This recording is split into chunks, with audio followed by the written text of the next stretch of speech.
Saya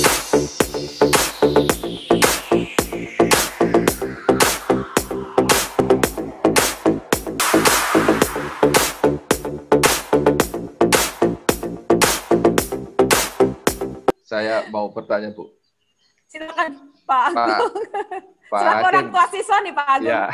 Selaku orang tua siswa nih. Sekarang sebagai orang tua siswa, anak saya kelas 12 di SMA 12.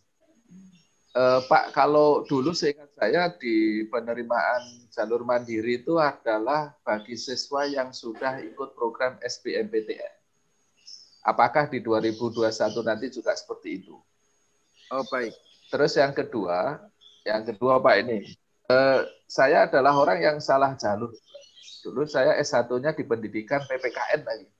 Oh. Tapi sekarang ngajarnya itu saya di ngajar manajemen, Pak. Yang diajarkan manajemen strategi, karena S2-nya, S3-nya adalah di manajemen. Nah, jadi apalagi sekarang saya tambahkan, Pak. Pertanyaan saya hanya satu, tapi saya ingin nambahkan yang kampus merdeka itu. Contoh misalnya salah jurusan ini, tadi nambahkan di siapa yang salah jurusan tadi ya. Misalnya masuk di UNS jurusannya sastra Jawa gitu. Aduh, saya salah jurusan. Diterima di UNS sastra Jawa gitu. Anda nggak usah berkecil hati. Ketika kita berbicara belajar merdeka dan kampus merdeka, maka bisa Anda dalam 1 semester, nanti sesuai dengan aturan di kampus masing-masing, Anda bisa belajar ke jurusan IT. Kalau mau memperdalam IT di kampus itu maupun di kampus yang lain. Saya sekarang ngajar ada sekitar 21 anak dari Unpad yang mengambil manajemen strategik internasional. Ya, nah, jadi itu boleh. Jadi sekarang itu anak-anak peminatannya bisa pindah kampus. Betul sekali. Nah, jadi nggak usah berkhawatir. Selama masuk di jalur sekarang boleh ikut jalur NUNI. Kampus-kampus yang jalur NUNI itu ada bisa pindah-pindah, tapi ada batasan, tidak semuanya. Ya. Kalau di kampus kami di BINUS ini hanya boleh maksimal hanya 4 SKS, tidak boleh lebih dari itu. Jadi misalnya anak manajemen atau service manajemen bisa mendalami bahasa Cina, bisa di jurusan bahasa Cina, dia belajar di sana. Ya, jadi ketika salah memilih khususnya di PTN, jalani aja dulu, karena nanti akan senang Anda. Sangat fleksibel sekali. Betul sekali, sangat fleksibel. Pak. Iya, betul sekali Pak Agung. Terima kasih. Dan sekarang ini yang namanya PTN itu sudah punya target-target sangat spesifik setiap tahun. Misalnya kita punya target berapa lulusan yang harus jadi wirausaha, berapa persen yang masuk ke dunia kerja dan seterusnya. Efeknya apa?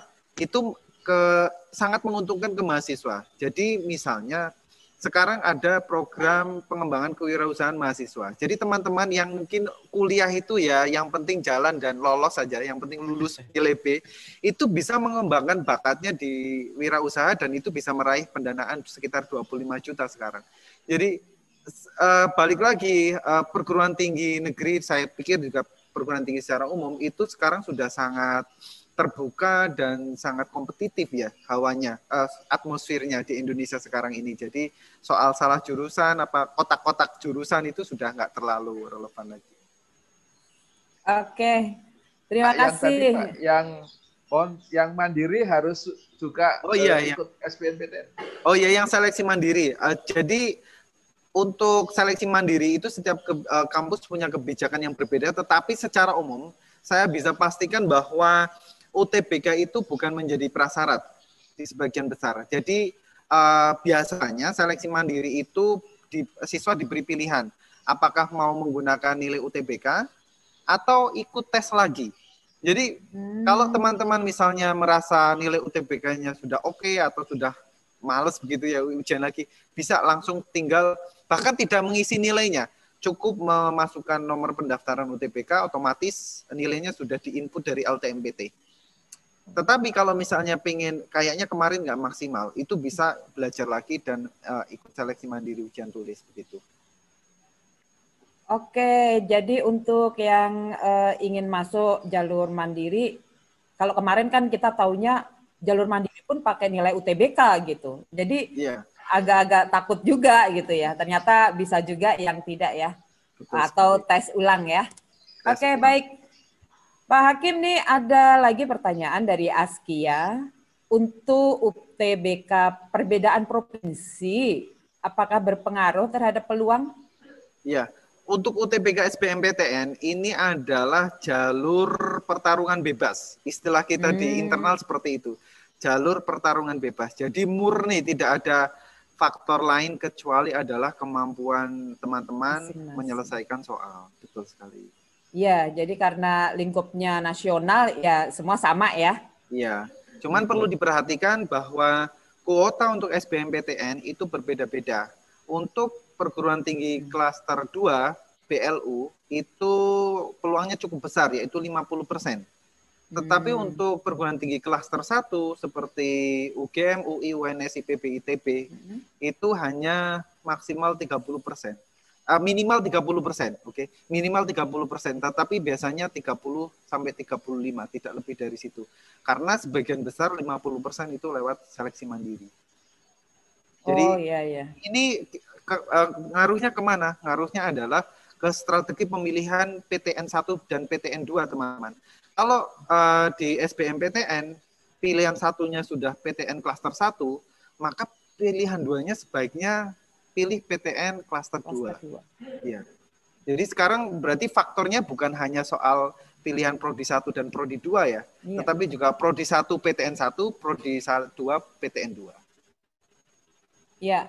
Ternyata ada klaster-klasternya juga ya. Betul. Klaster 1, klaster 2, kalau klaster 1 tadi 30% sampai 35 ya. Iya. Untuk klaster 2 50%. Waduh, ini juga strategi juga nih anak-anak semua. Betul nih. Sekali. Milihnya jangan yang di klaster 1 semua. Iya. Berat banget.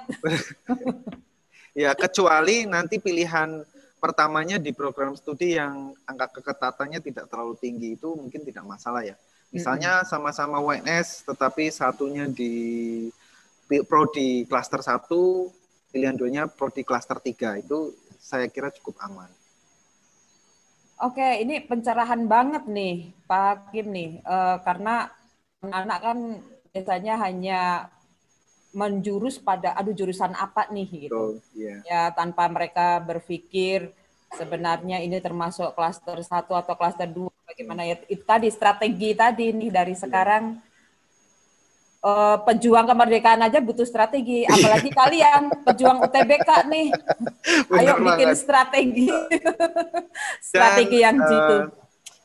Kabar baiknya adalah tahun ini kita dapat banyak tambahan perguruan tinggi negeri yang ikut LTMPT. Ada jumlahnya banyak, termasuk politeknik, politeknik dan perguruan agama ya, agama Islam seperti UIN Jakarta, UIN Yogyakarta.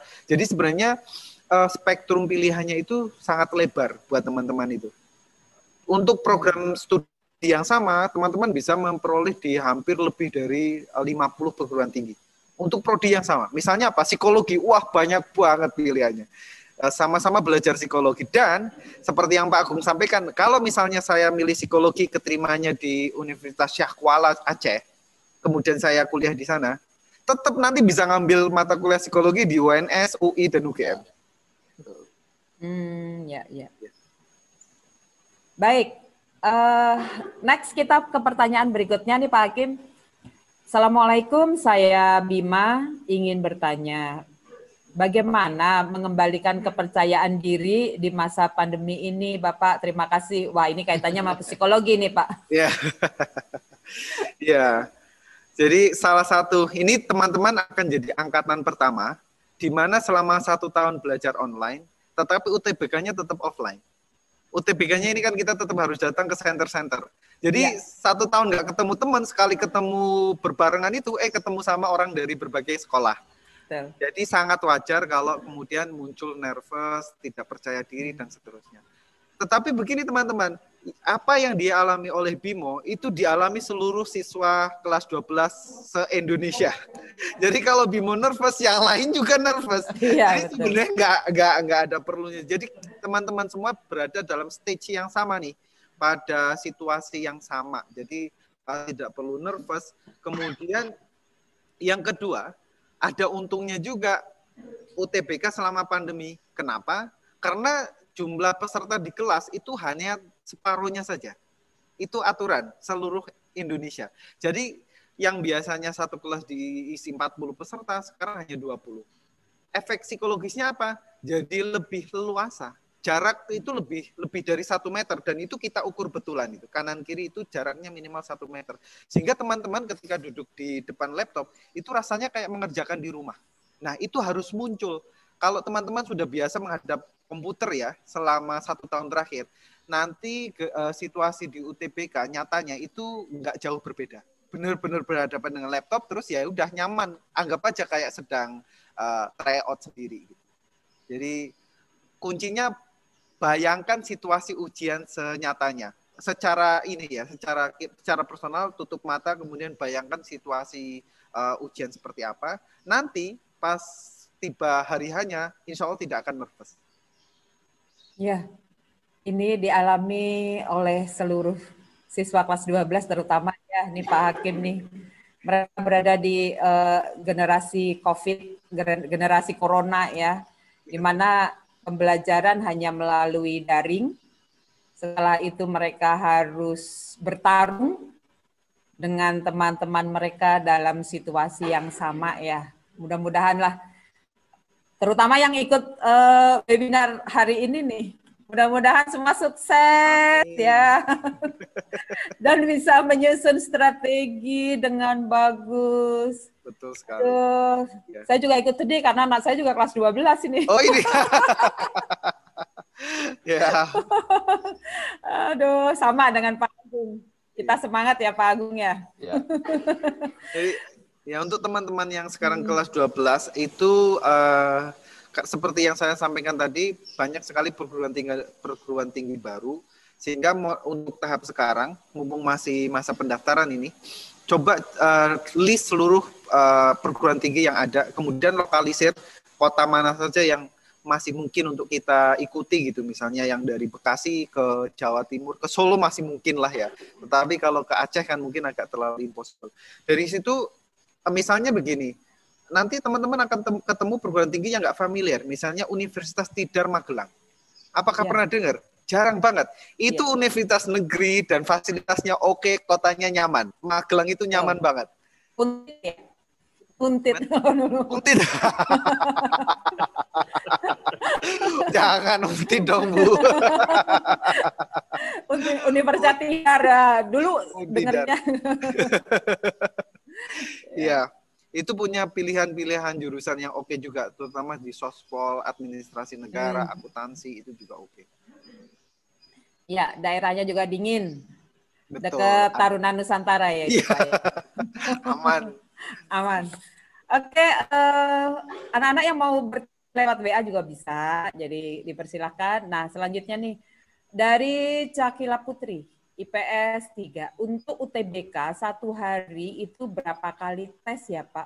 Pertanyaan bagus banget. UTBK berapa kali tes? Jadi ada 2 jenis sesi di UTBK tahun ini, khusus tahun ini, yaitu monostudi, monopilihan dan campuran ya. Monopilihan dan campuran. Yang IPS atau IPA yang mono itu sesinya 1 hari 2 sesi, pagi dan siang. Kalau campuran nanti akan ditempatkan khusus. Misalnya di UNS itu hari Minggu, itu khusus campuran. Jadi hanya ada 1 sesi. Nah, teman-teman yang mengambil campuran atau sedang menimbang-nimbang ambil campuran, itu saya pesan, siapkan stamina. Tahun ini tidak ada break antara mata ujian. Jadi sesi pertama TPS 105 menit, itu langsung jeder selesai masuk ke TKA. Tidak ada jeda untuk mengeliminasi, untuk mempercepat waktu ya, sehingga tidak terlalu lama di ruangan. Nah, kalau yang ngambil mono, IPA atau IP saja, itu mungkin masih baik-baik saja. Yang campuran, itu kita hitung harus bertahan sekitar 4 jam 50 menit. 4 jam 50 menit di depan komputer berhadapan dengan soal. Itu kayak dicecar.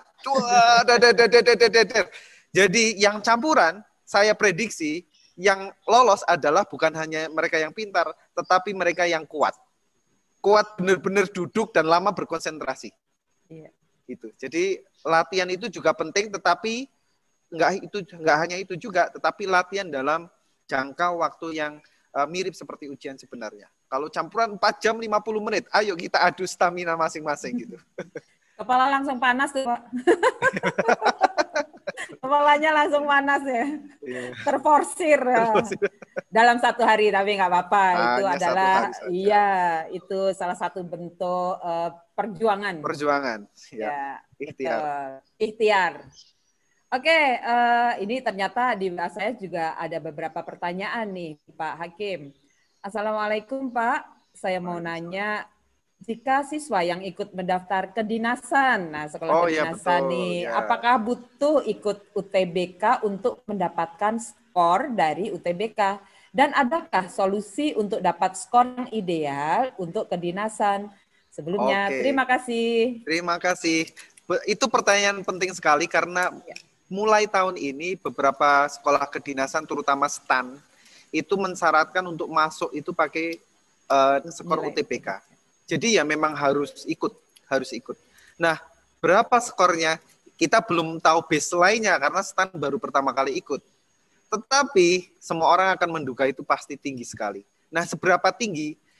Menurut catatan saya, program studi dengan keketatan tinggi itu skornya di antara 600.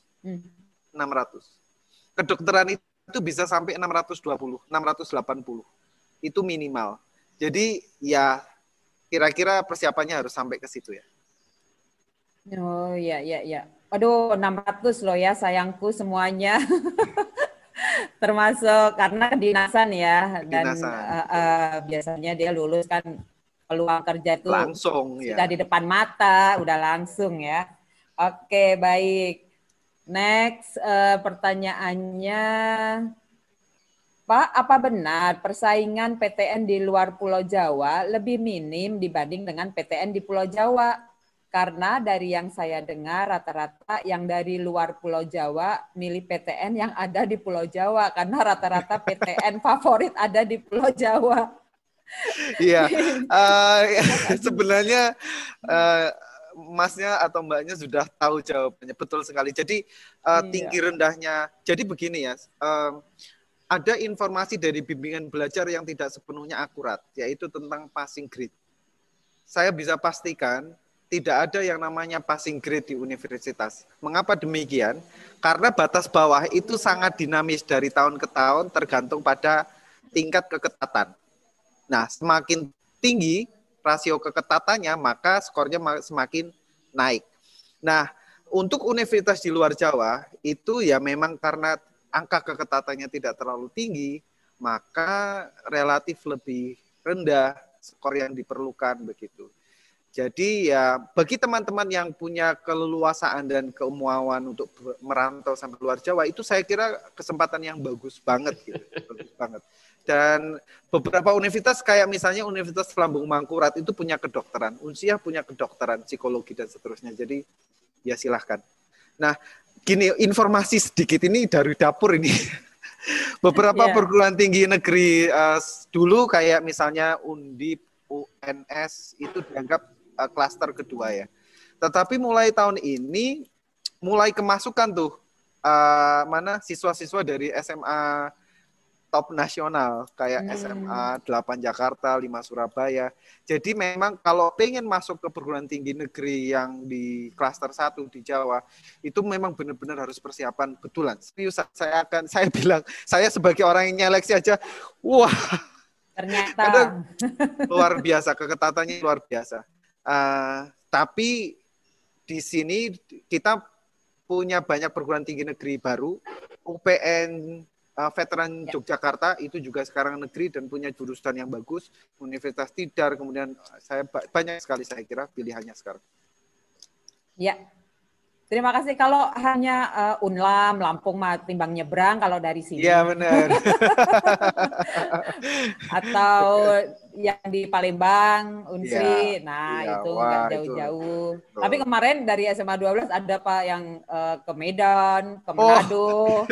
Tuh mereka di sana. Wah. Itu sangat menguntungkan sekolah itu pasti karena artinya semakin banyak tuh yang lolos SBMPTN.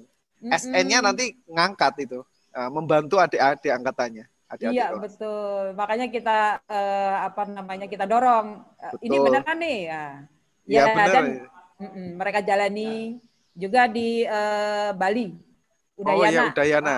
Itu dari tahun ke selalu ada tuh dari SMA Negeri 12. Asik tuh kuliah sambil liburan. Nah, betul. Bisa sambil cari duit. Oke, ini ternyata lumayan banyak juga di WA saya ini Pak Hakim. Ada orang tua siswa dari Wening, Ibu Wening mungkin ya. Gimana Pak kita bisa melihat tadi yang saya sampaikan klaster 1 itu mana saja, klaster 2 itu mana saja? Ada nggak di Google? Baik, istilahnya itu bukan istilahnya itu adalah Universitas PTNBH, Universitas BLU, dan Universitas Satuan Kerja Satker. Begitu. BLU ya. Dan kemudian setiap tahun Dikti juga merilis ranking universitas negeri di Indonesia. Itu bisa di googling. Ya, di googling ya. Lebih aman dan informasi apapun banyak banget ternyata. Betul memang. Baik, selanjutnya Assalamualaikum, izin bertanya, saya Wisnu Pambudi dari 12 IPA 4. Ingin bertanya, bagaimana caranya meyakinkan tentang prodi atau jurusan kita ke orang tua kita sendiri? Kadang-kadang gini nih Pak Hakim, kita punya jurusan nih, kata orang tua kita, kamu lulus dari situ mau kerja apa? Mau jadi apa? Itu dari dulu tuh sering terjadi. Nah, kalau kita meyakinkan ya, anak-anak pengen gimana caranya saya meyakinkan ke orang tua nih? Ayo silakan Pak Hakim. Iya, jadi orang tua ini susah untuk kita jelaskan soal kampus merdeka belajar dan seterusnya. Yang paling efektif adalah menunjukkan contoh lulusannya. Dan sekarang ini setiap program studi dituntut untuk menampilkan siapa sih lulusan terbaik dari bidang tersebut. Dan di UNS kita melakukannya dan semua program studi itu pasti ada lulusan yang menonjol. Itu bisa dijadikan contoh. Ini loh walaupun program studinya tidak atau kurang terkenal tetapi lulusannya seperti ini. Kemudian yang kedua adalah teman-teman ini juga bisa menjadi tantangan. Jadi ketika memilih jurusan kita juga harus memproyeksikan lapangan kerjanya seperti apa. Artinya kita nggak cukup baca di laman website universitas, nama jurusan dan seterusnya, tetapi juga ada area kerjanya seperti apa. Saya kasih contoh, ada program studi yang namanya Kriya Seni. Saya nggak tahu mungkin dari 100 sekian yang ada di sini berapa yang tahu ada yang namanya Kriya Seni. Mungkin bayangannya seperti apa sih? Itu mungkin kayak apa prakarya atau apa. Padahal enggak. Kriya Seni itu adalah program studi yang fokus ke industri. Bukan hanya industri, tapi teknik dan pengembangan tekstil. Teknik dan pengembangan tekstil. Jadi dari urusan mesin tekstilnya sampai ke desain fashionnya. Nah, lulusannya seperti apa? Ya, lihat saja Oscar Lawalata, kemudian Dian Pelangi, dan seterusnya. Mereka luar biasa sekali. Dan karya mereka itu maksudnya nggak bisa dihargai gitu. Satu baju pun bisa puluhan juta. Nah, artinya sekarang ini teman-teman itu ketika berkomunikasi dengan orang tua harus berbasis data. Jadi kita harus melakukan riset. Gitu. Saya kira seperti itu. Iya. Kebetulan saya juga orang seni, Pak Hakim. Oh. Saya dari Sekolah Tinggi Seni Indonesia atau ISI sekarang ya, ISI Solo. ISI Solo. Iya, saya lulusan dari sana. Makanya seni kriya, kalau di sana bikin wayang, Pak. Oh. Seni rupa itu. Itu siswanya pinginnya kuliah di Fakultas Kehutanan UGM terus jadi presiden, Pak. Sangat inspiratif. Harus yang lain nih Pak Agung, harus yang lain. Oke, ini ada lagi nih. Assalamualaikum, saya mau nanya, apakah kelulusan UTBK dilihat dari persubtesnya? Misalnya, pilih kedokteran harus menguasai atau harus tinggi di kimia dan biologinya. Soalnya saya pernah lihat ini dari Ari ya. Soalnya saya pernah lihat tahun kemarin ada orang yang skornya tinggi tetapi tidak lolos, tapi skor di bawahnya lolos di prodi dan PTN yang sama. Betul Terima banget. kasih. Betul sekali. Jadi di UTBK itu kita tidak menggunakan skor mentah, tetapi pembobotan untuk memastikan kompetensinya sesuai dengan tuntutan belajar di program studi. Misalnya kedokteran. Di kedokteran itu kita harus kuat di biologi, kimia, dan kemudian matematikanya juga masih cukup kuat gitu. Sehingga skornya tidak bisa dibandingkan. Sementara skor yang didapat teman-teman, maksudnya yang keluar di passing grade dan seterusnya itu kan skor bulat ya. Padahal seleksi itu tidak dilakukan dengan skor bulat. Jadi ada yang namanya mekanisme pembobotan, benar. Tetapi begini teman-teman, pembobotan untuk UTBK itu tidak dilakukan sampai ke level prodi. Tidak sampai level prodi. Yang dibobot adalah bidang studinya. Jadi misalnya ada bidang studi life science. Life science itu yang nggak cuma kedokteran, tetapi juga farmasi, kemudian S1 kebidanan, dan seterusnya. Itu hampir sama. Kemudian ada sosial humaniora, itu kan rumpun ilmu. Jadi pembobotannya berdasarkan rumpun ilmu. Gitu. Oke, mudah-mudahan paham ya nih Ari bahwa per sub tesnya itu juga sangat ada pembobotan sesuai dengan jurusan yang kalau pengen ke teknik ya mungkin fisika, matematika itu harus tinggi ya. Mungkin seperti itu. Sementara yang tingginya biologi ya mau ambilnya yang lain. Aduh. Ya, betul. Jadi harus mulai berhitung lagi nih. Iya. Oke, ini ada satu lagi. Bagaimana trik menaikkan indeks sekolah? Oke. Jadi saya sampaikan aja di sini ya. Saya kira ini aman juga. Indeks sekolah itu ada setidaknya 3 indikator yang diukur. Setidaknya ada 3. Tapi nanti variasinya setiap perguruan tinggi bisa beda-beda. Yang pertama adalah proporsi alumni yang ikut SBMPTN dan kemudian yang lolos SBMPTN. Yang mendaftar 10, yang diterima 5, berarti 50%. Kemudian yang kedua adalah nilai SBMPTN selama 3 tahun terakhir. UTBK ya, nilai UTBK 3 tahun terakhir. Kemudian yang ketiga itu adalah nilai akreditasi sekolah. Bukan akreditasi ABC-nya ya, tetapi nilai akreditasi dari sekolah.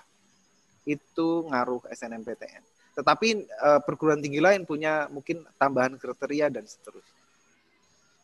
Ya, jadi masing-masing sekolah perguruan tinggi memiliki kriteria yang berbeda-beda ya. Iya, tetapi secara umum 3 secara itu. Umum, secara umum 3 itu. Jadi yang sudah apalagi kalau yang misalnya ini Pak Agem lolos SNMPTN itu terus dijalanin, dia berprestasi, apakah itu juga berpengaruh? Itu tidak masuk ke indeks. Justru lulusan SNMPTN tidak masuk ke indeks. Yang masuk ke indeks itu skor dari SBMPTN. SBM. Iya. Oke, karena sudah melalui tes itu tadi ya. Betul sekali, karena dianggap skornya itu standar secara nasional. Oke. Ya. Baik. Ini ada lagi nih.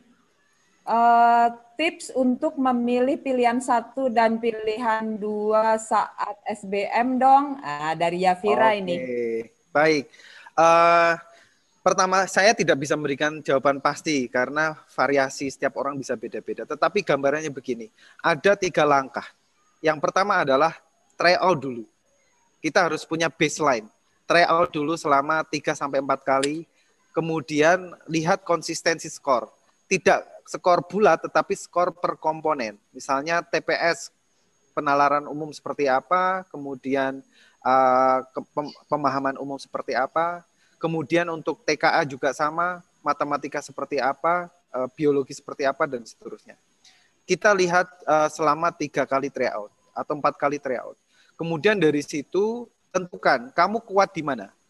Apakah kamu kuat di bidang-bidang subkomponen yang mengukur kemampuan matematis, kemampuan kuantitatif, nilai matematika, fisika. Kalau kuat seperti itu, kemudian tanya dirimu sendiri. Kamu ingin jadi apa? Katakanlah saya ingin bekerja di dunia industri. Barulah kemudian lihat daftar program studi yang ada di Indonesia. Itu variannya macam-macam. teknik fisika, teknik perminyakan, dan seterusnya. Baru dari situ, kamu pilih universitas mana saja sih yang punya program studi ini. Nah, terakhir, ranking universitasnya. Dari universitas yang menawarkan program studi ini, mana yang masuk klaster 1, mana yang masuk klaster 2. Baru kemudian kamu, semua perhitungan itu berujung pada pilihan satu mana, prodi apa di PTN apa, pilihan 2 prodi apa di PTN apa. Saya kira seperti itu untuk mes lainnya. Iya, jadi kembali lagi memang mungkin ada beberapa yang sudah menentukan pilihan pertama dan kedua, sekarang harus berpikir ulang ya. Iya, betul. Setelah mengetahui strategi, ya biar strateginya itu benar-benar lolos gitu ya. Iya, jitu, betul. Jitu, strategi harus jitu karena ini ya bisa jadi menentukan masa depan kalian semua gitu kan, anak-anakku semua ya, terutama siswa-siswi kelas 12 dan juga nih orang tuanya juga deg-degan juga gitu ya. Tapi insya Allah dukungan orang tua selalulah buat anak-anak semuanya, terutama dukungan materi nih. Nah, pengennya kedokteran paling tidak ya sekian ratus juta harus dipersiapkan. Tapi kalau lewat SBMPTN kedokteran atau teknik fisika sama sih. Sama gitu? Biayanya sama persis. Iya. Karena UKT-nya itu ditentukan secara nasional dan tidak ada sumbangan. Jadi memang kesempatan ini SBMPTN ini benar-benar pasar bebas, pertarungan bebas. Jangan terbebani oleh biaya pendidikan atau apapun karena semua prodi hampir sama ya nilai UKT-nya. Ya. Masih ada trapping, Pak. Gimana, UKT Pak? Masih ada level. Ya? Berapa level? Betul. Ada 8 ya, sampai 8 sekarang. Itu tapi tidak berkaitan sama sekali dengan kompetensi siswa. Itu semua didasarkan pada informasi pendapatan orang tua. Masih ya, masih itu ya. Karena 4 tahun yang lalu anak saya masih 7 level itu. Oh, berarti ya dianggap Bapak lumayan tinggi. Susah saya mau sangat mampu. Saya mau minta level, Pak, saya minta yang level 1 atau level 2, yang 2,8. Tetap aja kembali ke level 7. Iya, 7. Betul sekali. Itu otomatis, karena itu sistemnya otomatis gitu. Masa kan minta ini, Bu, kan syaratnya minta tagihan listrik. Iya. Rekening listrik saya tidak 1.300, 4.400. Waduh, pantesan, wah. Minta yang level 1 atau level 2. Itu, ini Bapak Ibu sekalian ya. Jadi kalau rumahnya gede, mendingan punya listrik 4 atau 5. Jadi dipecah. Aduh, saya salah ini kenapa nggak dipecah? Iya, benar. Iya. Oh, ternyata ini berpengaruh sekali juga ya. Berpengaruh yang diisi. Pengaruh di UKT. Tapi ini yang KIP itu sebaliknya, justru sangat dimudahkan sekali. Pemegang KIPK kuliah, teman-teman, dari pendaftaran ujian ini juga sudah digratiskan, sudah dibedakan. Kemudian nanti ada alokasi memang untuk memegang KIPK itu memang setiap PTN wajib menerima sekian persen minimal. Itu ada. Nah, itu peluang itu Bu Kepala Sekolah. Betul, Wakil Kepala Sekolah yang KIP ini harus didorong untuk pintar-pintar. Jangan sudah punya KIP, nggak pintar. Karena sekolah bisa dibiayai dengan bidding misi. Kalau dia anaknya pintar. Jadi ini yang menjadi tantangan kita ini. Dan mereka punya slot sendiri loh. Punya slot sendiri. Jadi luar biasa. Ya, sepertinya juga untuk yang KIP kemarin cukup banyak ya Pak Bima ya. Pendaftar ya jalur KIP. Kita juga sangat mendukung Pak mereka karena ada kesempatan, kenapa tidak kita pakai, siapa tahu bisa masuk. Ini ada satu pertanyaan lagi, ini Pak Hakim, selamat siang Bu, mau nanya, apakah tahun ini tipe soal UTBK menggunakan bahasa apa Bu, atau gimana nih? Oh, maksudnya bahasa ya. Tadi sempat saya singgung. Jadi tahun ini dan tahun kemarin itu tidak ada mata pelajaran bahasa Inggris dan bahasa Indonesia, tetapi masuk ke subtes tes potensi skolastik. Ya. Nah, di situ teman-teman akan berhadapan dengan teks bahasa Inggris, teks bahasa Indonesia, kemudian diminta untuk menjawab misalnya kalimat yang benar, kalimat yang salah, apa yang harus ditambahkan. Jadi fokus ke aspek bahasanya ya, tata tulis dan seterusnya. Itu ada di TPS. Oh, ada di TPS ya. Jadi tidak spesifikasi bahasa Inggris gitu ya, atau bahasa Indonesia. Ya. Oke, baik. Mungkin ini untuk seluruh peserta yang akan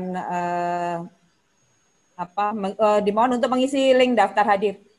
Dan mudah-mudahan seluruh yang bertanya tadi sudah mendapatkan jawaban yang cukup memuaskan.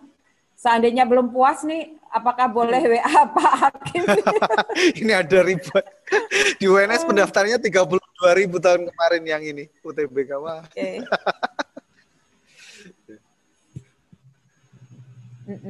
Ya, baik. Silakan nanti mengisi dan mungkin kita masih ada waktu sekitar 8 menit lagi untuk mungkin masih ada nih yang pengen ditanyakan seputar bagaimana strategi Jitu untuk bisa tembus SBMPTN lolos. Kalau tadi sukses belajar di perguruan tinggi negeri, mungkin sebagai closing statement ya Pak Hakim ya, bisa disampaikan nih kalau mereka sudah diterima di perguruan tinggi negeri biar dapat beasiswa atau ini strateginya seperti apa? Silakan Pak Hakim. Baik, tapi sebelum menjawab pertanyaan Ibu Nur, saya ingin menambahkan sedikit tentang aspek persiapan UTBK. Jadi UTBK nanti jadwalnya akan dimulai cukup pagi, jam 7 harus sudah standby. Jam 7 kurang itu harus sudah ada di lokasi. Dan teman-teman harus ingat UTBK tahun ini masih dalam situasi pandemi, sehingga di sana kita tetap harus ada prosedur protokol kesehatan, cek suhu, menggunakan masker dan seterusnya, dan itu butuh waktu. Jadi jangan pernah datang terlalu mepet di lokasi. Minimal paling maksimal adalah 30 menit sebelumnya. Sebisa mungkin 1 jam. Ingat, ini bukan nanti prosesnya tidak seperti situasi biasa. Oleh karena itu, bagi yang mengambil ujian di pusat UTBK di luar kota, saya sarankan untuk tidak laju istilahnya. Sebaiknya untuk menginap semalam di kota lokasi UTBK. Sekaligus juga orientasi diri, kalau bisa sehari sebelumnya berkunjung ke lokasi kalau diperbolehkan, sehingga paginya itu benar-benar tenang. Ini sesuatu yang sering dilupakan. Siswa mati-matian mengerjakan berbagai soal, banyak sekali tryout, tetapi pada saat hari H itu kurang persiapan. Karena bangun kesiangan, kemudian tergopoh-gopoh, seterusnya, itu akan mengganggu konsentrasi. Jadi saya pesan, kalau misalnya teman-teman dari Bekasi ujiannya di Jakarta, menginaplah di Jakarta, atau di Solo, menginaplah di Solo. Kemudian malamnya, sebelum berangkat, pastikan semua dokumen lengkap. Semua dokumen lengkap. Jadi kartu ujian, kemudian kartu identitas, dan kemudian ijazah dan lainnya. Itu sudah ada di LTMPT. Sehingga bayangannya akan seperti ini. Bangun tidur pagi sebelum subuh sekitar jam 4:30, mandi, sholat subuh, berdoa, kemudian telepon orang tua, minta doa restu. Syukur-syukur orang tua juga hadir bersama teman-teman di penginapan. Kemudian datang ke lokasi, persiapkan dokumen dalam 1 stop map. Setelah semua di checklist, pastikan ada, datanglah ke lokasi ujian. Kemudian di sana pasti akan dites suhu, kemudian dicek protokol kesehatannya. Ya. Kemudian jangan lupa tidak setiap universitas sudah memasang denah. Tidak setiap universitas sudah ada denahnya di depan. Nah, kalau ternyata lokasi ujian teman-teman itu belum ada denahnya, itu akan butuh waktu antara 30 sampai 1 jam hanya untuk mencari ruang ujiannya. Jadi pastikan ke sana, cari denahnya kalau tidak ada, kemudian cari lokasinya. Kemudian 30 menit sebelum ujian berlangsung, pastikan teman-teman sudah dalam kondisi siap duduk. Biasanya sekarang aturannya harus ada ruang tunggu atau tempat duduk untuk menunggu begitu buat peserta. Duduk di sana dengan tenang, kemudian berdoalah kalau teman-teman ingin berdoa, tunggu kemudian panggilan untuk masuk ke ruang ujian satu persatu. Jadi pastikan semuanya berjalan seperti ritme kereta, jek ritmik gitu sih. Sehingga secara batin teman-teman tenang, secara pikiran itu juga terbuka begitu, tidak terblok oleh berbagai situasi yang tidak pasti. Jadi persiapan adalah kunci kesuksesan untuk bisa tembus SBMPTN. Oke, terima kasih Pak Hakim. Ini tadi pejuang-pejuang UTBK, jadi tolong didengarkan. Banyak sekali persiapan yang harus kalian lakukan, dari mulai fisik, mental, ya, doa, kemudian minta restu pada kedua orang tua agar semuanya berjalan dengan lancar dan mendapatkan hasil yang sesuai dengan yang kalian cita-citakan. Amin. Terima kasih Pak Hakim atas penjelasannya pada siang menjelang sore hari ini. Bu Irna? Ya Pak? Iya Bu, mohon maaf. Ya Bu Eka. Bisa nambahin sedikit? Oh silakan Bu Eka. Ya. Terima kasih. Alhamdulillah kegiatan ini boleh dikatakan sudah selesai. Terima kasih Pak Hakim dan Pak Agung. Namun demikian sebelum ditutup, tadi dengarkan ya anak-anakku sekalian yang sudah diberikan oleh Pak Abdul Hakim tadi. Jadi jangan sampai tergesa-gesa dan sebagainya.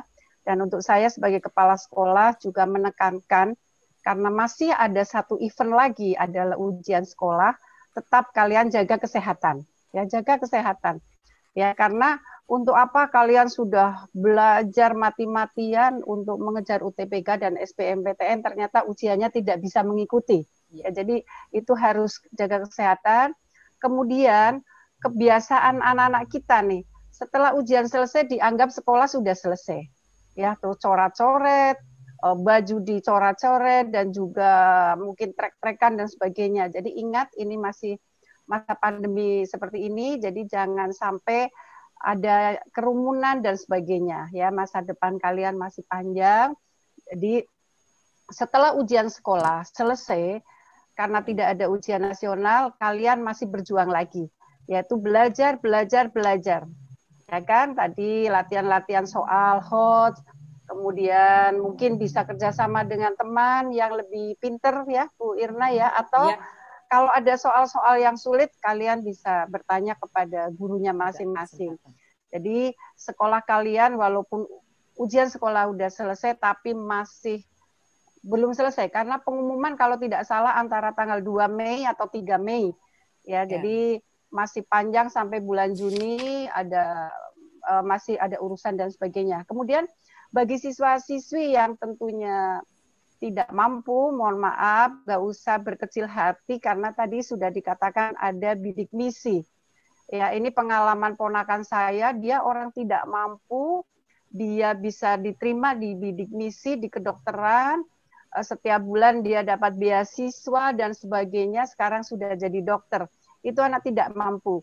Dan banyak sekali anak tukang becak dan sebagainya. Jadi sekali lagi untuk siswa-siswi yang tidak mampu, tidak usah putus asa, tapi coba karena ada ruang sendiri yaitu di jalur bidik misi. Mungkin itu saja. Selamat berjuang anak-anakku semuanya, semoga sukses. Dan sekali lagi terima kasih banyak Pak Abdul Hakim, Pak Agung, dan teman-teman semuanya. Mudah-mudahan niat kita semuanya ini dicatat oleh Allah sebagai nilai ibadah. Terima kasih, Firna. Terima kasih, Bu Eka, closing statement-nya. Atau mungkin ada sedikit juga dari Pak Agung nih, selaku Ketua Komite SMA Negeri 12 Kota Bekasi. Ya, terima kasih. Jadi ucapan terima kasih tentu saya sampaikan ke Pak Abdul Hakim, yang sudah menyempatkan waktunya untuk berdiskusi dengan siswa, orang tua, dan guru-guru. Informasinya sangat memberikan inspirasi untuk meningkatkan prestasi sekolah. Karena kalau kita bicara prestasi sekolah, berarti bicara prestasi siswa, Ketika kita bicara prestasi siswa, berarti kita bicara proses, dan ketika kita bicara proses, berarti kualitas atas semua elemen proses menjadi penting. Kualitas guru, kualitas sarana belajar, kualitas termasuk pembiayaan menjadi penting. Jadi Bapak Ibu sekalian, di era pandemi ini tetap saja kita harus membayar sumbangan peduli pendidikan karena pemerintah belum mampu dan belum cukup untuk memenuhinya. Yang kedua, terima kasih pada Bu Eko yang sudah dengan perjuangannya. Bapak Ibu sekalian, kalau siswanya ke sekolah sudah berubah sekolah. Jadi di tangan Bu Eko sudah dicat, sudah dibersihkan, sudah direnovasi beberapa sesuai dengan kemampuan yang ada. Itu adalah tadi yang saya bicara bahwa proses akan menentukan mutu atau kualitas jika prosesnya didukung dengan elemen-elemen yang berproses itu berkualitas. Jadi itu menjadi penting catatan kita. Dan terima kasih pada Bapak Ibu Guru, perjuangan kita masih nanti akan ditentukan kira-kira bulan Mei atau Juni. Bisakah meningkatkan indeks sekolah kita, prestasi sekolah kita, berapa besarnya yang diterima di SBMPTN dan sebagainya dan sebagainya. Jadi masih panjang perjuangannya dan siswa-siswa semua, apa yang akan dicapai pada tahun 2001 ini akan menjadi dasar untuk tahun 2022. Itu perjuangan bersama, bukan hanya perjuangan Bapak Ibu Guru, tapi semua elemen yang ada di situ, termasuk orang tua yang selalu harus mendoakan. Saya kira itu closing statement-nya. Terima kasih Pak Hakim, Bu Eko, Bapak Ibu semua, dan siswa-siswa yang berbagi. Terima kasih Pak Agung yang sudah menyampaikan closing statement-nya. Baik, seluruh peserta webinar yang berbahagia, alhamdulillah acara webinar siang hari ini sudah terlaksana dengan baik dan kita sudah mendapatkan ilmu yang cukup banyak dari narasumber kita, Bapak Dr. Abdul Hakim MA.S. Psikologi, tentang strategi sukses tembus SBMPTN dan sukses tadi di PTN. Mudah-mudahan semua yang sudah disampaikan oleh Dr. Hakim dapat bermanfaat dan pada tanggal 12 sampai 18 April 2021 UTBK gelombang pertama dan 26 April sampai 2 Mei 2021 UTBK gelombang kedua. Anak-anak pejuang UTBK sudah menemukan strategi yang jitu untuk bisa lolos ke perguruan tinggi negeri. Amin. Amin. Sekali lagi terima kasih juga kepada Bapak Dr. Hakim dan seluruh pendukung kegiatan webinar ini, kepada Bapak Ari Wijaya dan Pak Bima selaku operator, kepada Ibu Asih Wakasek Kurikulum, Pak Buhori Wakasek Kesiswaan, Pak Ade Wakasek Sarana Prasarana, dan seluruh wali kelas 12 dan anak-anakku serta peserta webinar dari luar SMA Negeri 12 Kota Bekasi. Luar biasa. Mengakhiri seluruh rangkaian acara webinar ini, marilah kita tutup dengan membaca hamdalah. Alhamdulillahirabbil alamin. Akhir kata, semoga Allah Subhanahu wa taala senantiasa memberikan yang terbaik untuk pejuang-pejuang UTBK tahun 2021. Amin. Saya Nur Amin Irnatika, mohon maaf apabila ada kekurangan. Sekian, wassalamualaikum warahmatullahi wabarakatuh. Tapi sebelumnya, Bapak Ibu mohon jangan keluar, kita akan foto dulu sebagai dokumentasi. Mohon untuk kameranya dinyalakan. Bu, yang bertanya dapat vouchernya jangan lupa, Bu. Tenang aja, Bapak, nanti sudah sama Pak Bima sudah didata. Oh, okay. Penanya pertamanya Pak Agung tadi. Yang pertama Pak Agung paling gede nanti. Oke, untuk layar pertama, silakan semuanya saja dibuka. Mohon dibuka kameranya agar kita bisa selfie sejenak. Nah, sebagai dokumen kita, Pak Ari, silakan. Oke, silakan Pak Bima sebentar untuk layar pertama. Apakah sudah? Silakan. Ilham Arifin, silakan dibuka. Hizkia, Aulia, Bu Neneng. Silakan dibuka dulu. Sebentar kita akan persiapkan. Semula mau pertama tadi, karena saya saking antusias jadi kelewat, Pak.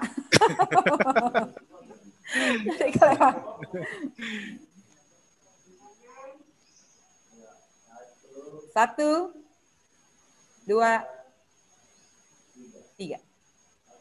Smile. Layar kedua. Ayo diaktifkan. Ini masih pada malu-malu. Masih banyak yang malu-malu. Silakan. Oke. Oh, aduh. Sayang ini tapi ada nama-namanya, Pak. Oke. Layar kedua. Layar ketiga, silakan. Wah, saya ada di layar berapa? Jadi dinyalakan, di-on-kan terus kameranya.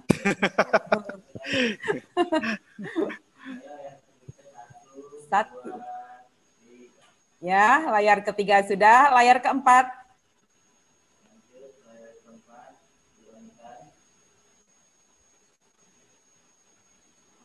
Oke.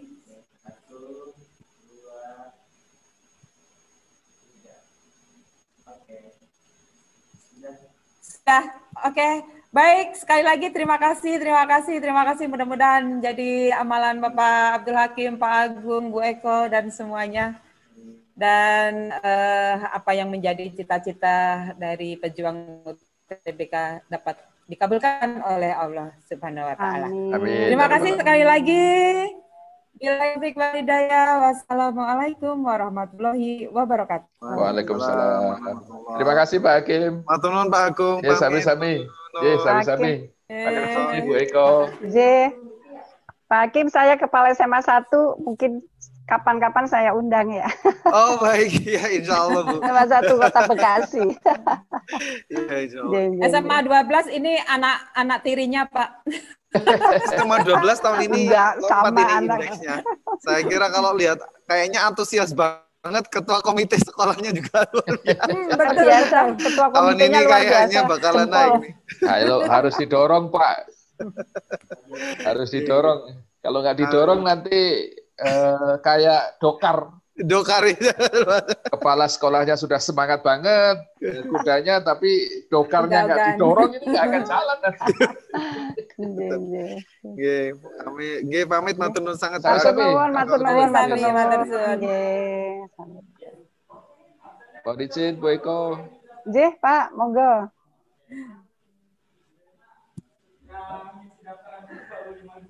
Nggak apa-apa lah, nggak apa-apa.